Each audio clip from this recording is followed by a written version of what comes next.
Some of us are born to create and some of us are born to serve, my brother Julian announced, raising his glass to the room full of investors.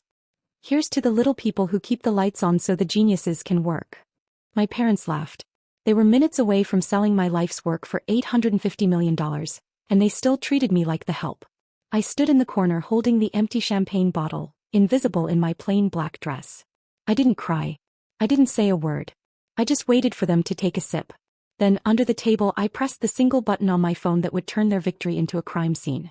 Before I tell you exactly what appeared on that screen and why my brother is now facing 20 years in federal prison, drop a comment telling me where you're watching from and what time it is. I want to know who is witnessing this. I slipped out the heavy glass doors before the first sip of champagne hit their throats. Inside, the air was thick with congratulations and the smell of expensive cologne. Outside in the corridor, it was dead silent. I didn't run. Running looks guilty and I wasn't guilty. I was the executioner. My name is Alara. I'm 28 years old and for the last decade, my family has treated me like a ghost in the machine. Useful when things are broken, invisible when things are working. They thought I was just the quiet sister who liked computers.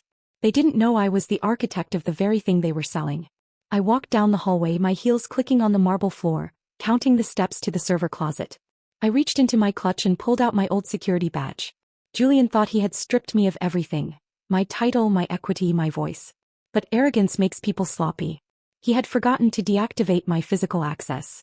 The reader beeped green and the lock clicked open. The room hummed with the sound of fans and cooling units.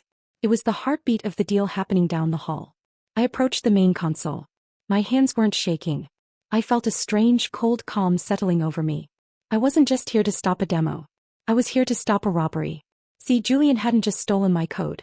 2 days ago I found the paperwork in his home office. When I was 18 he had me sign a general power of attorney. It's for tax purposes, Alara, he had said, smiling that charming smile. So I can handle the boring stuff for you.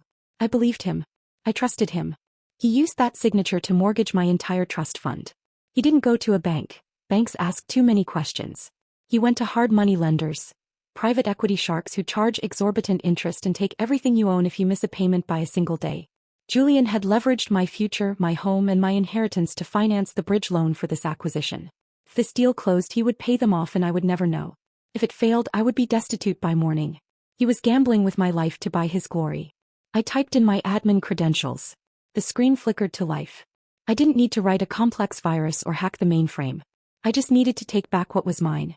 The entire system relied on a single master API key, a digital handshake that connected the software to the database. That key was registered to me. I typed the command, revoke access.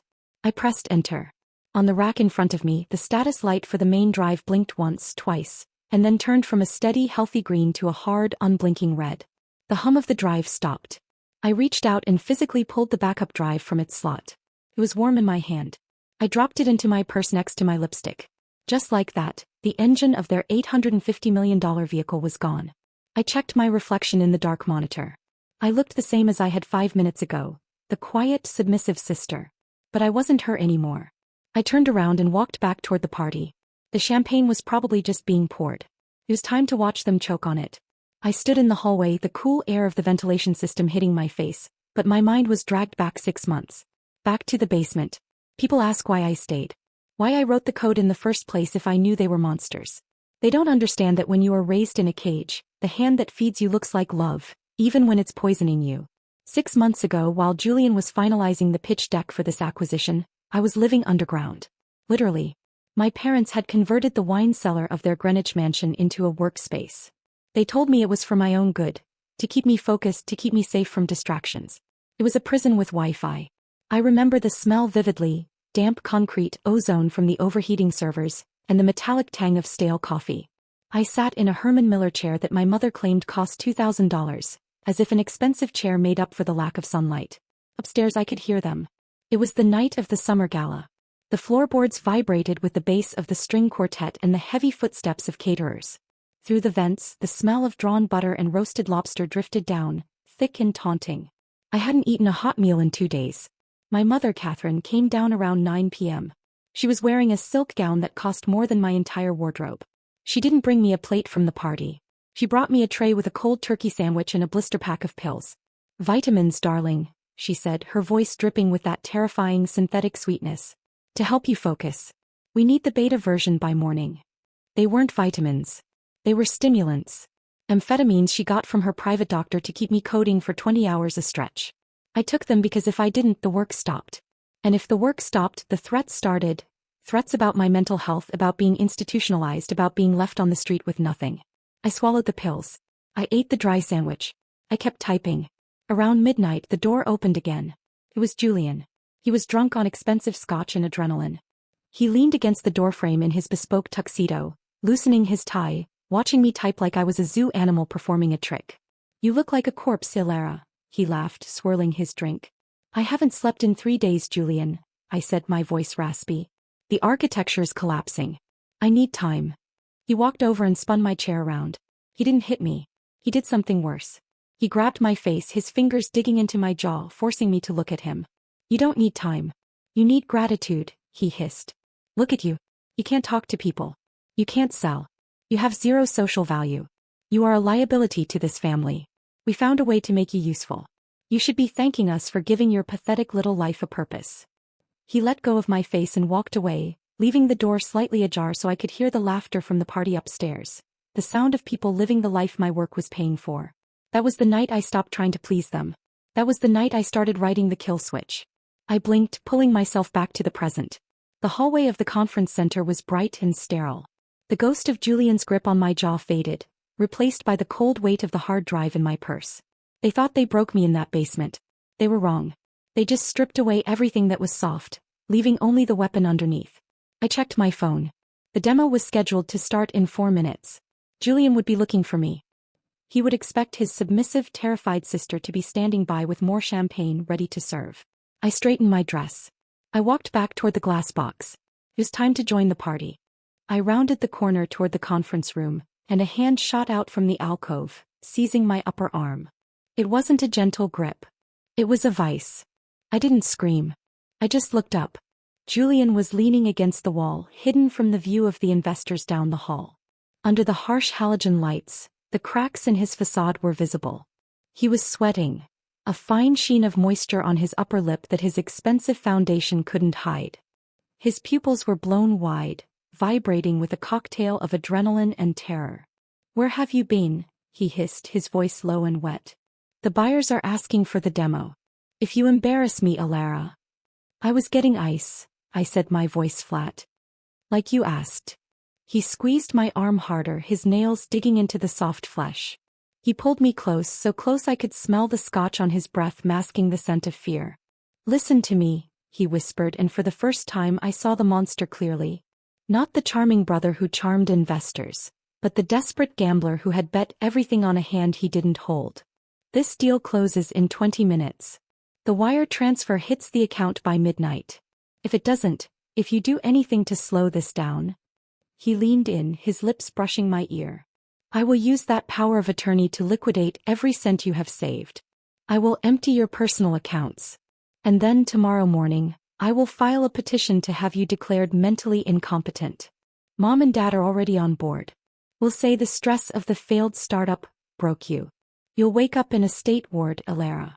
And I will leave you there." He pulled back to look at me, a cruel smile touching his lips. "You know I can do it. You know no one will believe the quiet, weird sister over the CO." It was a perfect threat. It relied on the very architecture of abuse they had built around me for years. My silence, my isolation, my supposed fragility. He wasn't just threatening my money, he was threatening my autonomy. He was promising to bury me alive. In the past I would have trembled. I would have begged. I would have promised to be good. But I wasn't that girl anymore. I was the one holding the kill switch. "I understand, Julian," I said. My pulse didn't even jump. "The code is ready. Are you?" He stared at me, searching for a crack for the fear he fed on. When he didn't find it, he scoffed, released my arm, and shoved me slightly toward the door. "Fix your face," he snapped, straightening his tie. "You look like a ghost." He turned and strode into the conference room, the mask of the golden boy slipping back into place instantly. I watched him go. He thought he was walking into his coronation. He didn't know he was walking into a slaughterhouse. The air inside the conference room was pressurized, heavy with the scent of leather, dry cleaning chemicals, and $850 million. The buyers sat on one side of the long mahogany table. They were sharks, executives from a global pharmaceutical giant. They didn't smile. They didn't make small talk. They just stared at Julian with the dead-eyed focus of predators assessing a meal. My parents sat near the back, beaming like royalty. My father gave me a sharp nod, gesturing for me to refill the water pitchers. I moved silently to the side of the room, taking my place in the shadows. "Gentlemen," Julian began, his voice booming with charisma. He paced in front of the massive 80-inch monitor. "What you are about to see isn't just software. It is the evolution of the human genome." He clicked a remote. The screen came alive with complex visualizations, DNA helices spinning, data points connecting. It was beautiful. It was brilliant. It was mine. "I wrote the genome core," Julian lied, tapping his chest. "I spent 3 years building the neural architecture that allows this system to predict cancer risks with 99% accuracy. It is my life's work." The lead buyer, a man named Sterling with eyes like flint, leaned forward. "Show us. Run the live simulation." Julian smiled. He sat at the command laptop at the head of the table. "With pleasure." He typed in his credentials. He hit the big green button marked Execute. On the screen, a progress bar appeared. Loading dataset. Complete. Initializing neural pathways. Complete. Analyzing. The bar moved smoothly to 10%. Then 20%. This was the trap. In coding, we call it a dependency. Think of it like a high-performance sports car. Julian had stolen the car. He had the body, the wheels, the leather seats. He looked great sitting in the driver's seat. But the engine, the actual mathematical logic that made the thing move, lived on an external server. It required a constant digital handshake, a ping to my private API key to keep running. For the first 10 seconds, the system ran on cached memory. The Trojan horse. It looked perfect. Julian glanced at the investors, his smile widening. He thought he had won. Then the cache ran out. The system reached out to the server for the next line of code. It knocked on the door. But I had changed the locks. The progress bar froze at 33%. The hum of the laptop fans spiked, whirring loudly in the silent room. The spinning DNA helix on the big screen stuttered and stopped. Julian tapped the enter key. Nothing. He tapped it again harder. "Just a moment," he chuckled, a nervous sound. "High bandwidth connection. Little bit of lag." He looked at the screen. A small spinning wheel appeared. The wheel of death. Sterling didn't blink. "Mr. Townsend?" It's just loading," Julian said. Sweat beaded instantly on his forehead. "The Wi-Fi in here is spotty." It wasn't the Wi-Fi. The code was screaming into the void, looking for a master that wasn't there. I stood in the corner, clutching the water pitcher, watching the blood drain from my brother's face. He typed furiously now, his composure cracking. He tried to restart the sequence. Error. Connection refused. Error. Administrative access revoked. The silence in the room stretched, thin and tight as a wire about to snap. My mother shifted in her seat, her jewelry clinking. My father looked at Julian, his eyes narrowing. "Julian," Sterling said, his voice quiet and dangerous. "Is there a problem?" Julian looked up. The terror I had seen in the hallway was back, magnified 1,000 times. He looked at me. For a split second he realized. Then the screen flickered. The spinning wheel disappeared. And the red letters began to form. The screen behind Julian didn't just go black. It flooded the room with a violent, crimson light. Massive white text burned onto the display, replacing the spinning DNA helix. It wasn't a crash report. It was a legal notice. Error 451. Unavailable for legal reasons. Below the code, in crisp, undeniable font. Warning. Intellectual property infringement detected. Source code ownership. Etheria Technologies C. Status. Unauthorized usage. Access revoked. Report. Evidence of securities fraud logged. The room went absolute zero. The only sound was the whir of the projector fan, struggling to cool down the machine that had just executed its master. Julian stood frozen, his skin bathed in the red glow of the screen. He looked like a deer in headlights. If the deer was wearing a $5,000 tuxedo and realized the headlights belonged to a freight train. "What is this?" Sterling asked. His voice wasn't angry yet. It was something worse. Curious. It's a glitch," Julian stammered, his hands flying over the keyboard, hitting escape, hitting Control-Alt-Delete. Nothing worked. The screen was locked. We've been hacked. Someone is messing with the feed. Alara. He yelled my name, pointing a shaking finger at me in the corner.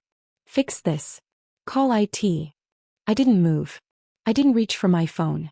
I just looked at him. I can't fix it, Julian, I said, my voice cutting through the panic.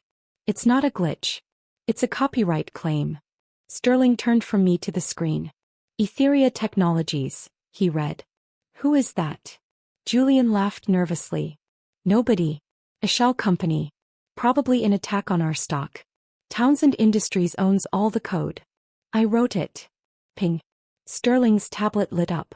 Then his CFO's phone. Then another device. I had timed the trigger to the API revocation. Sterling opened the email and scanned the attachment. A provisional patent application. Filed, notarized, timestamped 12 months ago. Julian, he said quietly. This is a certified patent for the genome core architecture. It's fake. Julian shouted, sweat pouring. A forgery. Sterling kept reading. It lists the inventor. Not you. Not Townsend Industries. He looked at me. Alara Townsend. My parents gasped. She stole it. Julian screamed. She was my assistant. She signed an ND. I created it, I said, stepping forward.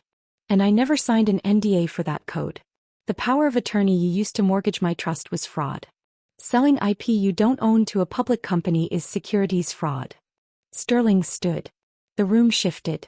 You represented clear title to this IP, he said coldly. You leveraged it for a bridge loan. If you don't own the code, this company is worthless. I can explain. Don't. Sterling turned to his CFO. Call the E. Notify the bank. Terminate the deal for cause. He tore the letter of intent in half. The deal is dead. And if she's right, you're going to prison. Julian collapsed. The leverage he held over me vanished. The lenders would seize everything by morning. As I turned to leave, the doors exploded open. Police. On the ground. 3 armed officers stormed in, aiming at me. I dropped to my knees instantly. She's suicidal, my father screamed. She has a knife. A textbook setup. A false psychiatric hold. Discredit the whistleblower. Bury the crime. Officer, I said calmly, loud enough for body cams. I am unarmed. I am not suicidal. I am a whistleblower. I instructed him to remove a plastic envelope taped to my chest. Inside was a notarized affidavit of sanity, signed yesterday by 3 court-certified psychiatrists. The next page. A restraining order filed that morning against my parents and Julian. Check the timestamp on the 911 call, I said. They called before the deal failed. This is swatting. That's a felony. The officer lowered his weapon. Dispatch, cancel the hold. Verified false report. I need a supervisor. My parents' tears evaporated. The exits were blocked, not for me but for them. I walked out as handcuffs snapped shut behind me. 3 weeks later, I sat in a quiet coffee shop, reading the final headlines. Assets seized, bail denied, false police report, charges filed. I deleted the last 3 contacts from my phone. The coffee cost $5. I paid with money I earned. For code I own. It was bitter. Hot. Perfect. Tasted like freedom.